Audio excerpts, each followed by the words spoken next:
มาม่าโอเคคาโบนาร่าเบคอนชีสเข้มข้นหอมเบคอนมาม่าอร่อย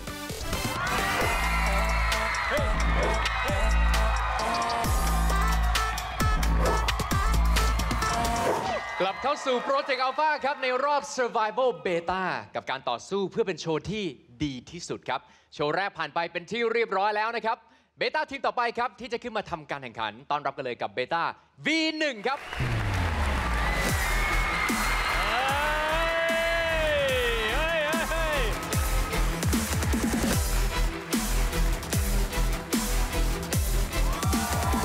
V1 โอ้โหแค่คอสตูมก็ได้ฟีลมีธีมแล้วเนาะใช่ไหมมีความคูลๆแต่ก็ซ่อนแบบลุกเล่นด้วยก็แบบตื่นเต้นอะทุกครั้งที่ขึ้นเวทีก็ตื่นเต้นตลอดก้าวมาก็ตื่นเต้นแล้วอะทุกอย่างมันสั่นมากก็ต้องควบคุมสติให้อยู่รู้สึกวันนี้หล่อมาก วันนี้มากับเพลงอะไรฮะ Money Honey ครับผม Money Honey โอ้เป็นยังไงครับกรรมการพอได้ฟังชื่อเพลงนี้คือเพลงนี้เป็นการร่วมงานของทั้งศิลปินที่อยู่ฝั่งไทยเนาะแล้วก็เป็นการร่วมงานศิลปินที่เป็นศิลปินไทยแต่ว่าเดบิวต์ที่เป็นวงของเกาหลีนั่นก็คือมินนี่นั่นเองจะบอกว่าเพลงนี้มันยากนะเพราะว่าคุณต้องร้องมีทั้งแรปด้วยมีทั้งร้องด้วยนะครับแล้วเพลงนี้โหตอนที่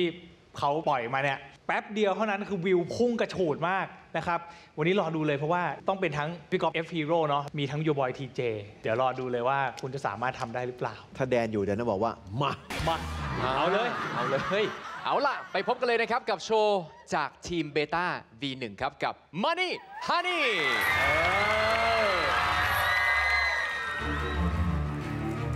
พร้อมวันนี้พร้อมมาก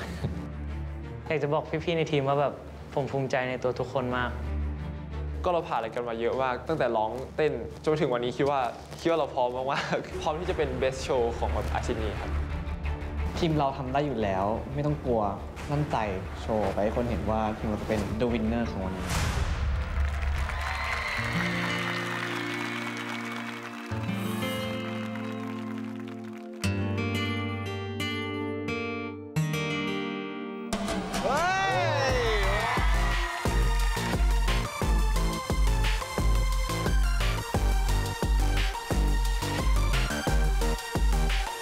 Slowly at night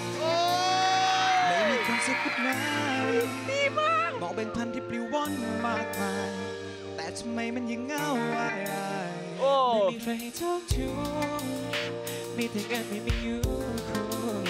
แค่มีเธออยู่ข้างๆ my room wanna be with you ถ้าเข็มขัด Air Max สุดที่เทเลเมตเป็นแรปสไตล์เหมือน Kanye West นั่งมัน Mercedes แบงค์ฟอนต์หนามันละ10 เซนติเมตรซอยดีคอมีเพชรแต่ทั้งหมดทำไมนี่เธอก็ feel the emptiness ฉันอยากขึ้นสูงกว่าเอเวอเรสต์ให้ชื่อฉันมีซีนจนวันที่เธอจากไปใจมันปวดร้าวถึงชีวิตไม่อาจทั้งเธอด้วยเดสหรือว่ากระเป๋าของเซลลีนเพราะว่ามงกุฎคงไม่มีค่าถ้าหากว่าคิงไม่มีกี่ล้านฉันก็ไม่แลกกี่ล้านฉันก็ไม่แลกกับเธอโอ้ baby เธอไม่ค่าไม่มีค่าไม่มีเท่าไรก็ช่างเข้าไป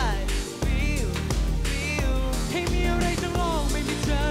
อก็เท่านั้นโอ้ baby รู้แล้วว่าฉันต้องการแค่เท่านี้ you know my name with you baby แค่เธอก็พอนั่งนับตังค์ในบัญชีวันทูทีวิววังสวีทที่ดูดีมองเห็นฟูจิแต่ไต้แว่นดำ LV สะท้อนแสง UV กับมีน้ำตาบอกเธอ come back to me สกุลเงินรูปีดอลลาร์ยูโรมีเธอร่วมนามสกุลแมติดบูโรไม่จะต้องกินนูโวแค่นี้มันก็ดูโอกับเธอคือสิ่งมีค่ากว่าโลกทั้งใบและพลูโตที่ชายโง่งมทำผิดและถลำลึกวันที่เธอจากไปได้แต่นั่งจมและเพิ่งสำนึกทุกสิ่งที่ฉันนึกว่าต้องชนะและนั่งบัลลังก์สุดท้ายเมื่อพบว่าไม่มีเธอฉันนั่งร้องไห้บนไม่มีใครให้ talk to I can't smile without you เธอต้องการฉันน้ำ my boo oh I want is you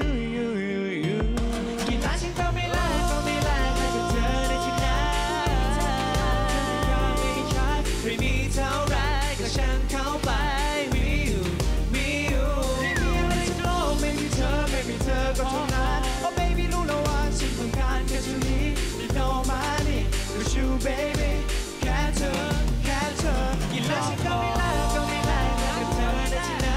ไม่มีเธอมีค่าไม่มีเท่า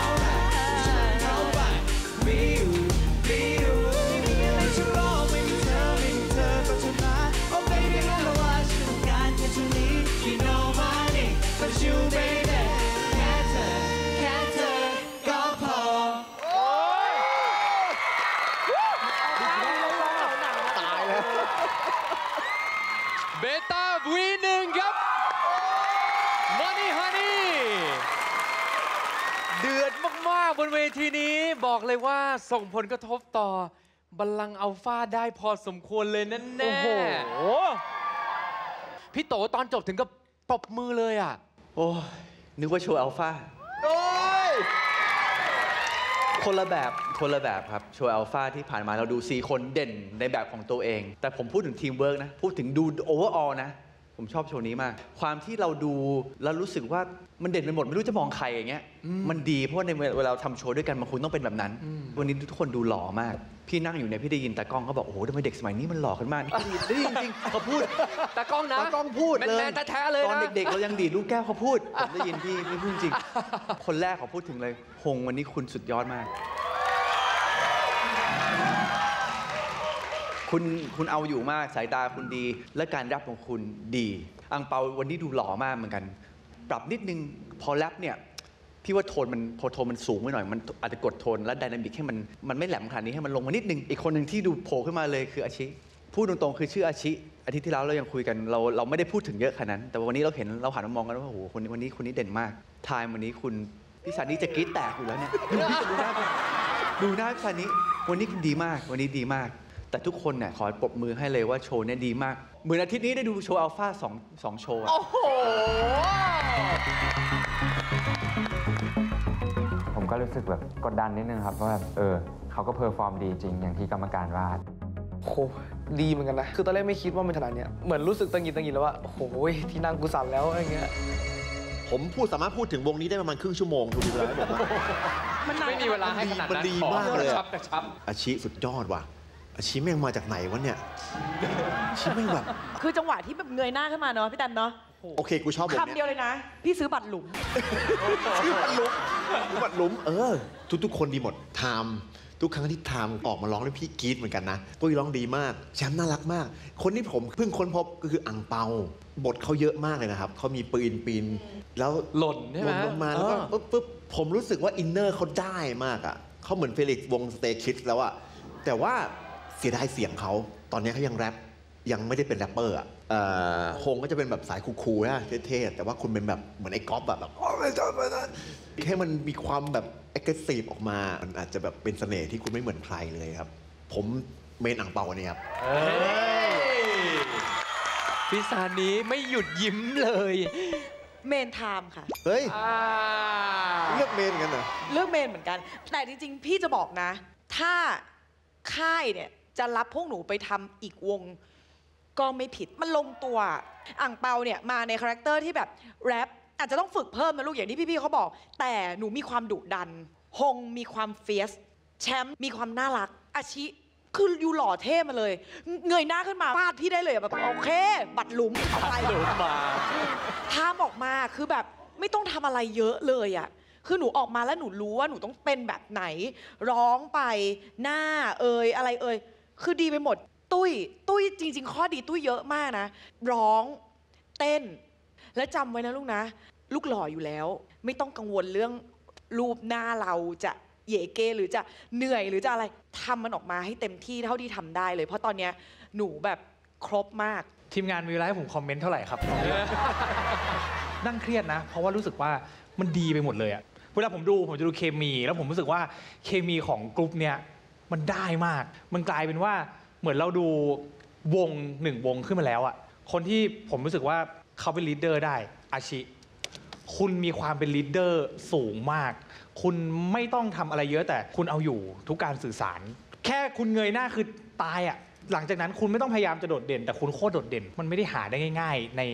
ในเด็กที่เป็น beginner อันนี้พูดตรงๆคือมันคุณมีสิ่งนี้แล้วอ่ะผมโคตรเซอร์ไพรส์เลยอ่ะสิ่งที่ผม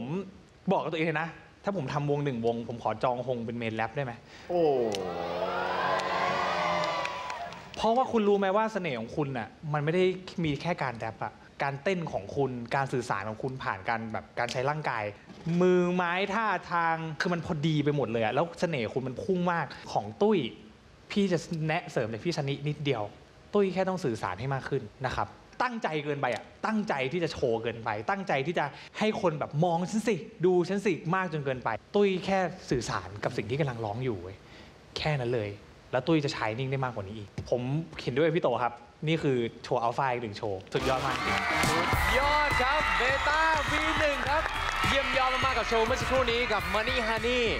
ผมรู้สึกโล่งใจแล้วก็ดีใจกับเพื่อนๆมากๆครับตอนที่ผมได้ขึ้นไปแสดงข้างบนพร้อมกับเพื่อนผมว่าได้รับ energy เต็มๆ ก็รู้สึกดีที่แบบได้โชว์มันออกไปแล้วมันคลอดออกไปแล้วแบบรู้สึกว่าถ้าวันนี้เต็ม100ก็คงให้แบบ120 200 500ไปเลย ยังเหลืออีก 2 ทีมที่พร้อมจะมาขึ้นแย่งชิงตำแหน่งโชว์ที่ดีที่สุดประจำสัปดาห์ไม่มีช่องโหว่เลยอ่ะ เหมือนพี่ดูศิลปินกำลังถ่าย MV อยู่ จะเข้มข้นขนาดไหนช่วงหน้าห้ามพลาด